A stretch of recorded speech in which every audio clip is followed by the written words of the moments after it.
Selamat berjumpa kembali dalam layanan audio Sahabat Seperjalanan. Hari ini adalah hari Rabu 23 Juli 2025. Tema renungan saat teduh kita dengan judul Benteng yang Runtuh. Firman Tuhan terambil dalam 2 Korintus 10 ayat 3 sampai dengan kelima. Memang kami masih hidup di dunia, tetapi kami tidak berjuang secara duniawi. Karena senjata kami dalam perjuangan bukanlah senjata duniawi, melainkan senjata yang diperlengkapi dengan kuasa Allah, yang sanggup meruntuhkan benteng-benteng.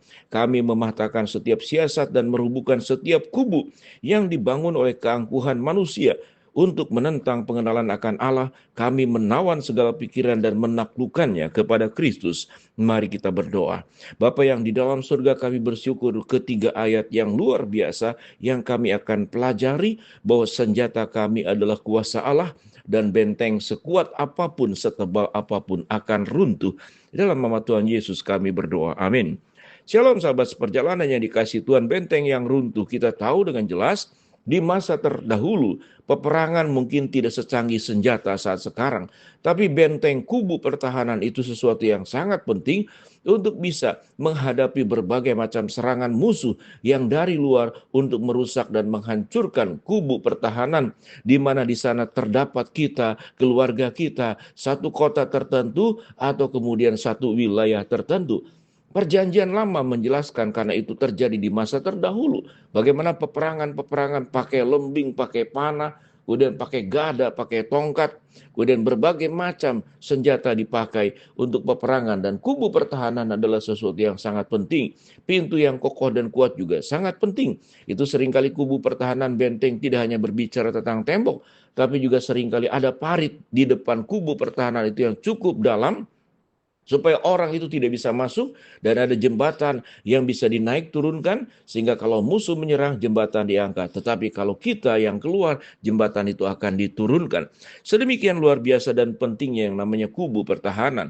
Dan kita dalam kehidupan kita pun, kita berjuang bagaimana supaya kita punya benteng pertahanan menghadapi kesulitan hidup ini. Salah satu benteng pertahanan adalah tabungan finansial. Kita berjuang untuk menabung supaya di masa tua jangan sampai kita rubuh, karena kalau sakit tidak bisa berobat, kalau kita sakit tidak bisa pergi ke dokter. Itu adalah kubu pertahanan. Itu secara finansial adalah bagian dari kubu pertahanan. Demikian juga kita seringkali mengambil asuransi kesehatan untuk berbagai macam, baik untuk tubuh dan kesehatan kita, atau barang-barang yang kita harus asuransikan, sehingga kalau terjadi kerusakan, pencurian, kebakaran, kecelakaan, maka ada asuransi yang menjamin dari tabungan kita yang dititipkan dan diolah oleh pihak asuransi. Sahabat seperjalanan, pertahanan adalah bagian yang menjadi tanggung jawab di dalam setiap kehidupan kita. Tetapi Alkitab mengatakan ada pertahanan yang sifatnya duniawi, ada pertahanan yang sifatnya itu adalah kuasa Allah. Tentu di dalam konteks Paulus adalah Paulus mengabarkan Injil, menyampaikan kebenaran firman Allah. Itu adalah tugasnya. Bagaimana dengan kita? Kita pun tugas supaya hidup kita itu berkenan di hadapan Allah, hidup dalam kebenaran. Kalau kita diajak berbuat dosa, diajak berbuat culas, diajak berbuat sebuah kejahatan, kita punya kubu pertahanan, yaitu iman percaya.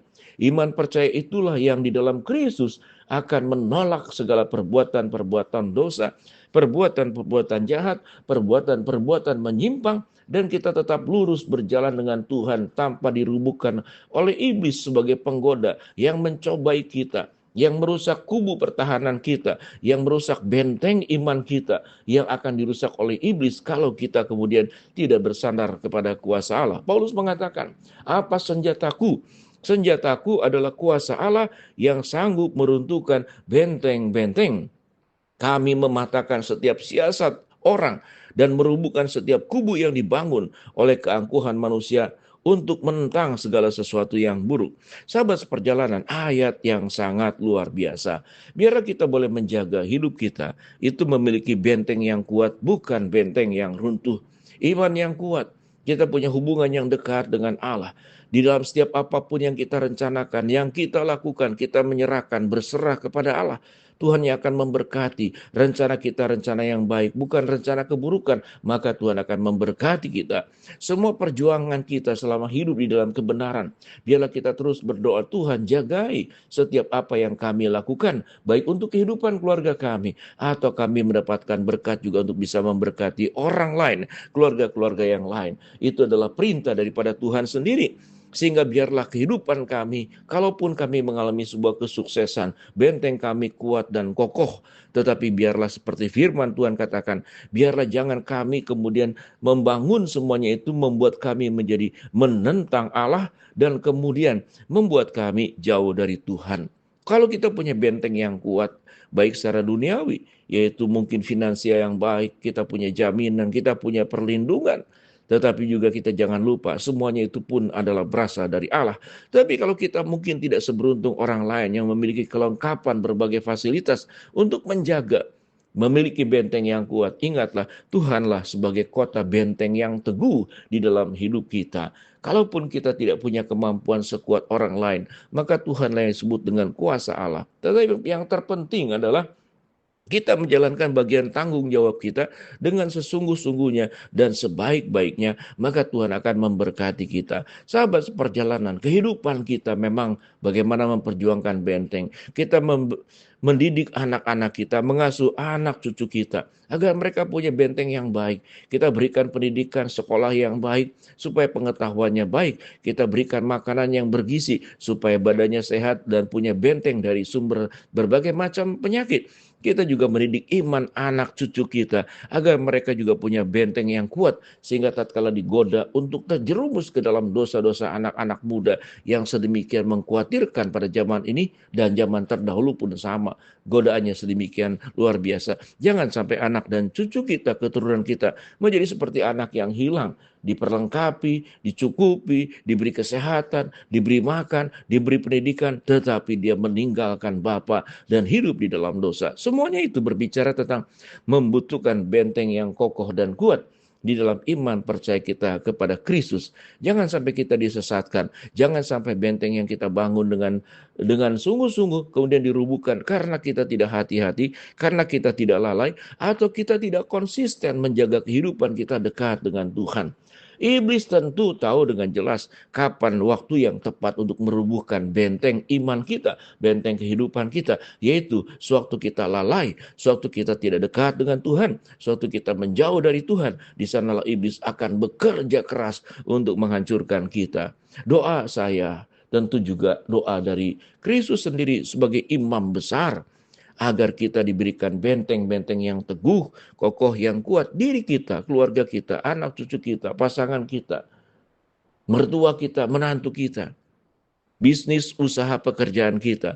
Tuhan akan menolong semuanya itu berjalan dengan baik. Bila sahabat seperjalanan, tidak hanya kuasa Tuhan yang luar biasa menjaga dan melindungi kita, tetapi kita pun dipanggil untuk tetap lekat dekat dengan Tuhan dan tidak meninggalkan jalannya, tidak meninggalkan firman-Nya, tidak meninggalkan perintahnya, tetapi taat. Tidak satu hari, tidak 2 hari, tapi seumur hidup kita akan taat. Dan Tuhan berkata dalam lembah kekelaman sekalipun, gadamu dan tongkatmu akan menjadi perlindungan dan benteng, agar kami terhindar dari berbagai macam tawanan-tawanan kejahatan, jebakan-jebakan yang disiapkan oleh iblis untuk memangsa setiap kita masing-masing. Mari kita berdoa. Bapa dalam surga, terima kasih untuk kebenaran firman Allah yang kami pelajari. Hamba-Mu berdoa buat sahabat seperjalanan yang sakit, Tuhan jamah sembuhkan.